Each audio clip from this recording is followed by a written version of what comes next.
கண்ணா, இன்னைக்கு சொற்றொடர் அமைப்பு முறையில செய்யப்படும் பொருள் பார்க்கலாம். இப்ப ஒரு தொடரில் யாரை, எதனை, எவற்றை என்னும் வினாக்களுக்கு விடையாக வரும் சொல்லே செய்யப்படும் பொருள். இப்ப எடுத்துக்காட்டு பாருங்க. தென்றல் நடனம் ஆடினார் இருக்குதா?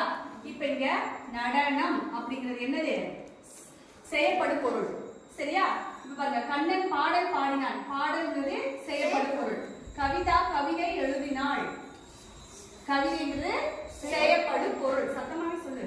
பூங்கொடி படம் வரைந்தாள், இந்த படம்ங்கிறது செய்யப்படும் பொருள். அப்ப தென்றல், கண்ணன், கவிதா, பூங்கொடிங்கிறது என்னன்னு சொல்லி கொடுத்தேன்? அதை என்னன்னு சொல்லி கொடுத்திருக்கேன்? எழுவாய். சரியா? என்னது?